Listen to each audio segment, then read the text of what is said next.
1941-42 সালের কথা। ব্রিটিশরা তখনও এ দেশ ছেড়ে যায়নি। অনেক দিন বাদে দেশের বাড়িতে ফিরছেন আজিজুল। কর্মস্থল ঢাকা থেকে রওনা দিয়েছেন দুদিন আগে। মাঝখানে একটা রাত আখাউড়ায় কুটুমের বাড়িতে কাটিয়ে সকালে বদরপুর শিলচরগামী ট্রেন ধরেছেন। কিন্তু বিধি বাম, ট্রেনটা রাস্তায় 3 ঘন্টা লেট করল। ফলে আজিজুল যখন বাক্স পেটরা লটবহ সমেত শিলচর রেল স্টেশনে এসে নামলেন, তখন বেশ রাত, বর্ষাকাল, ঝমঝমিয়ে বৃষ্টি পড়ছে। ট্রেন থেকে যে দু একজন যাত্রী নেমেছিল স্টেশনে, বৃষ্টি মাথায় নিয়েই অন্ধকারে মিলিয়ে গিয়েছে সবাই। এদের বাড়ি হয়তো ধারে কাছেই, কিন্তু আজিজুলকে যেতে হবে নদী পেরিয়ে দুধপাতিল গ্রামে। সুতরাং অপেক্ষা করা ছাড়া গত্যন্তর নেই। কিছুক্ষণ আগেও এখানে একজন টিকিট চেকার ছিলেন, কিন্তু যাত্রীরা চলে যেতেই সেই ভদ্রলোকটিও বেমালুম গায়েব হয়ে গিয়েছেন। খাঁ খাঁ করছে প্ল্যাটফর্ম। ল্যাম্পের নিভু নিভু আলোয় জনমানবহীন স্টেশনে কেমন একটা ভুতুড়ে পরিবেশ তৈরি হয়েছে। চেনা জায়গাটা অচেনা লাগছে আজিজুলের। হঠাৎ দক্ষিণে বরাক নদী থেকে উঠে আসা ঠান্ডা বাতাসের ঝাপটায় গাটা শিরশির করে উঠল। ফাঁকা বেঞ্চে গিয়ে বসলেন তিনি। বৃষ্টির বেগ আরও বাড়ছে। টিনের চালে তার রিমঝিম শব্দ ছাড়া অন্য কোনো শব্দ শোনা যাচ্ছে না। বসে বসেই বাইরে উঁকি দেওয়ার চেষ্টা করলেন আজিজুল। না, কোথাও কোনো টাঙ্গা নিদেনপক্ষে একটা গরুর গাড়িও নজরে পড়ছে না। তুমুল বৃষ্টি আর রাশি রাশি অন্ধকারের মধ্যে গাছপালাগুলো ভূতের মতো দাঁড়িয়ে আছে। এমন সময় দূরে কোথাও একপাল শেয়াল হেঁকে উঠল। রাতের নির্জনতায় শেয়ালের ডাক বড় অদ্ভুত শোনায়। হ্যাঁ, এতগুলো মাল সামান নিয়ে যাবেন কি করে? তার উপর আবার নদী পেরোতে হবে। এত রাতে মাঝিটাকে পাওয়া যাবে কি না এসব চিন্তা মাথায় ভর করতেন। ভিতরে ভিতরে বেশ দমে গেলেন আজিজুল। একে বৃষ্টি, তার উপর মশার প্রচন্ড উৎপাত। সারাদিনের ক্লান্ত শরীর নিয়ে এর মধ্যেই বসে বসে ঢুলতে থাকেন আজিজুল। ঘুমিয়েও পড়েছিলেন বোধ হয়। তন্দ্রাটা চটকে গেল গুরুগম্ভীর আওয়াজে। এই যে মশাই, এত লটবহন নিয়ে বসে আছেন যে, রাত দুপুরে যাবেন কোথায়? আজিজুল দেখলেন তার সামনে গৌরবর্ণ দীর্ঘকায় এক গুফো ভদ্রলোক দাঁড়িয়ে। মাঝবয়সী লোকটার পরনে পাট ভাঙা ধুতি, উপরে কালো কোট, পায়ে কেম্বিসের জুতো, চুল পরিপাটি করে আঁচড়ানো। তাকে দেখলে কেমন আপন আপন লাগে, আবার সম্ভ্রমও জাগে। আজিজুল অনুমান করে নিলেন তিনি এখানকার স্টেশন মাস্টারই হবেন। বললেন, আগে যেতে হবে নদী পেরিয়ে ওই দুধপাতিল গ্রাম। কি বললেন, এত রাতে দুধপাতিল যাবেন? তা মশাই আসা হচ্ছে কোত্থেকে? কথার ধরনে মনে হলো দুধপাতিল যাওয়ার কথা শুনে ভদ্রলোক চমকে উঠেছেন। তার এই অভিব্যক্তিতে অবাক হয়ে গেলেন আজিজুল। কিছু বলবেন তার আগে ফের প্রশ্নবাণ ধেয়ে এলো উল্টো দিক থেকে। বাড়ি কোথায় আপনার? এদিক পানে তো আগে দেখিনি কখনো। বাড়ি ওই দুধপাতিলেই, তবে কর্মসূত্রে বহুদিন ধরে ঢাকা প্রবাসী। কোনো মতে ছুটি ম্যানেজ করে অনেকদিন পর দেশের বাড়ি ফিরছি। বললেন আজিজুল।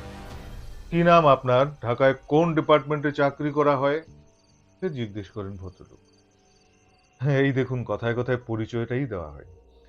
আমি আজিজুল হক তাজওয়ালি, বেঙ্গল ব্যাংকের ঢাকা ব্রাঞ্চে অ্যাসিস্ট্যান্ট জেনারেল ম্যানেজার। ওহ, মনে হচ্ছে আপনি সেই বিখ্যাত তাজওয়ালি বাড়ির সন্তান। নমস্কার আজিজুল সাহেব, আমি জ্ঞানেন্দ্র মোহন চক্রবর্তী, এখানকার স্টেশন মাস্টার। প্রতি নমস্কার জানালেন আজিজুলও।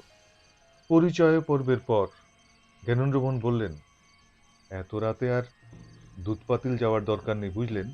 আমি বরং ওয়েটিং রুমটা খুলে দিচ্ছি, ওখানে একটা রাত কাটিয়ে দিন। সকালে সেখানে যেখানে যাওয়ার সেখানেই চলে যাবে।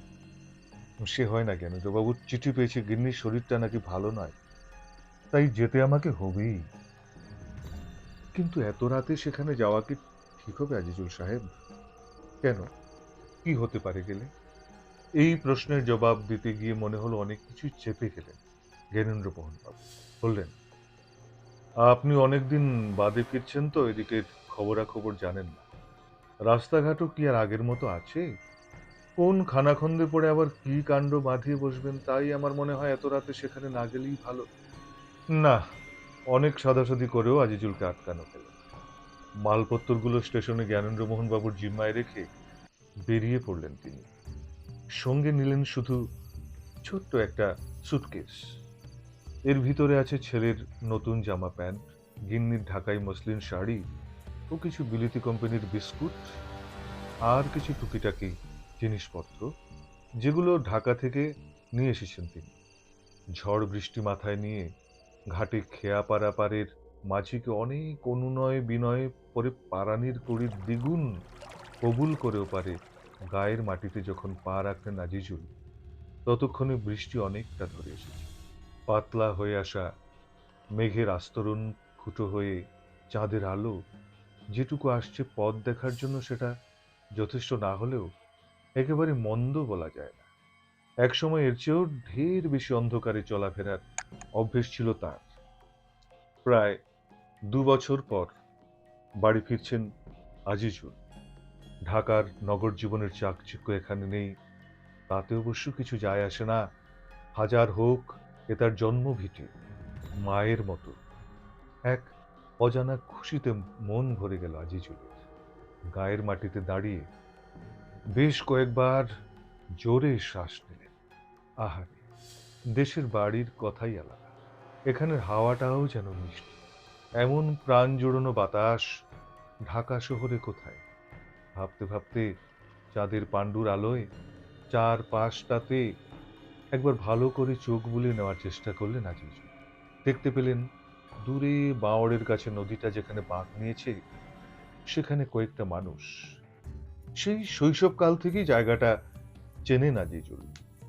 গ্রামের মণিপুরী সমাজের কেউ মারা গেলে ওখানে দাহ করা হয়, তাই আর অবাক হলেন। হয়তো কেউ মারা গিয়েছে, শবদেহ নিয়ে এসেছে আত্মীয় কুটুমেরা। মৃত্যু মানেই তো মন খারাপের বার্তা। সেটা জেনে অযথা ফুরফুরে মেজাজটা নষ্ট করে কি লাভ? তাই এ ব্যাপারে আর বিশেষ আগ্রহ দেখালেন না তিনি। ঘটনাটা মন থেকে ঝেঁটিয়ে বিদেয় করতে কে.এল. সাইগালের একটা গান ধরলেন, যখন রব না আমি দিন হলে অবসান। গুনগুন করতে করতে এগোচ্ছেন আজিজুল। হঠাৎ রাস্তার দুধারে অনেকগুলো কবরের সারি দেখে চমকে উঠলেন। গায়ে গোরস্থান বলতে তো ওই একটাই, সেটা চৌধুরী বাড়ির বাঁশবাগানের পেছনে। এদিকটায় কস্মিন কালেও কোনো কবর ছিল না। হঠাৎ এতগুলো কবর এলো কোত্থেকে? আশেপাশের বাড়িগুলো কেমন চুপচাপ, সাড়া শব্দহীন। সব দিকে প্রেতপুরীর নিস্তব্ধতা। খুশির চোটে দিক ভুল হয়ে যায়নি তো? ভালো করে আন্দাজ করার চেষ্টা করে না জিজুল। না, ওই তো নাথপাড়ার রাস্তা, তার মানে সব ঠিকই আছে। কিন্তু এখানে এতগুলো কবর এলো কোত্থেকে? আর এত এত মানুষ মরলই বা কখন? সমাধি সাম্রাজ্যের মাঝখানে দাঁড়িয়ে কেমন যেন ভড়কে গেলেন তিনি। কাউকে যে কিছু জিজ্ঞেস করবেন সে উপায়ও নেই। পা চালিয়ে হাঁটা দিলেন বাড়ি মুখ। কিছুক্ষণ পর বাড়ির কাছাকাছি পৌঁছে গেছেন আজিজুল। দেখলেন গাছগাছালি ঘেরা আটচালা বাড়িটা অন্ধকারে ডুবে আছে।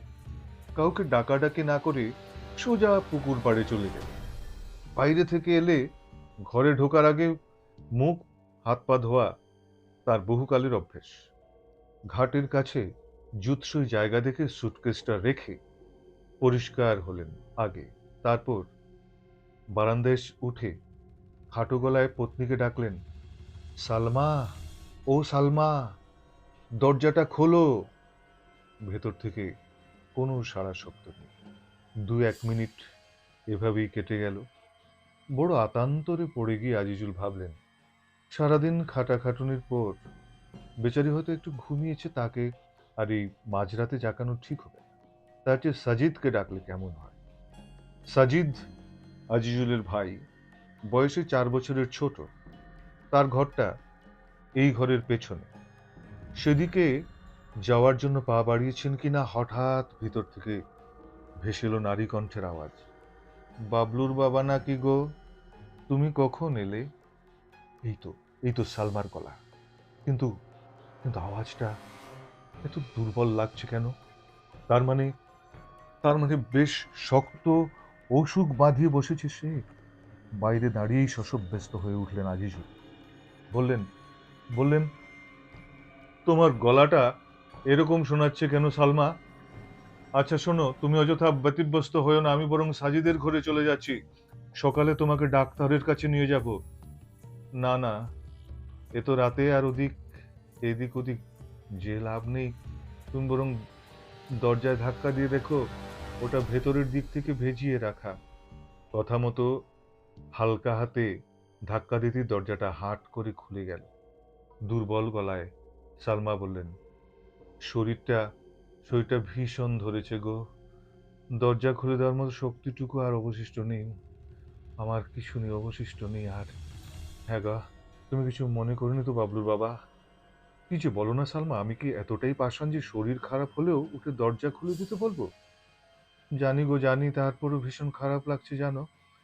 এতদিন পর তুমি এলে আর আমি বিছানা ছেড়ে উঠতে পারছি না। সালমার জন্য আজিজুলের মনটা ভারী হয়ে আসে। বলেন, চিন্তা করো না সালমা, আমি কালই তোমাকে শহরে বড় ডাক্তারের কাছে নিয়ে যাব। সব ঠিক হয়ে যাবে। এ যাত্রা বোধহয় আমাকে আর বাঁচাতে পারবে না বাবলুর বাবা। ছেলেটার জন্য বড্ড কষ্ট হয়, বড্ড কষ্ট হয় ছেলেটার জন্য। আমার কিছু হয়ে গেলে তাকে তুমি চোখে চোখে রেখো। ঘরের ভেতর নিরেট অন্ধকারে সালমার কম্পিত কণ্ঠস্বর হাহাকারের মতো শোনায়। গুমোট হয়ে ওঠা পরিবেশ যেন দম বন্ধ করে দিতে চায়। আলো জ্বেলে পরিবেশটাকে একটু হালকা করে নিতে চাইলেন আজিজুল। পকেট থেকে দেশলাই বের করে আনলেন, কিন্তু বৃষ্টিতে নেতিয়ে যাওয়া একটা কাঠিও জ্বলল না।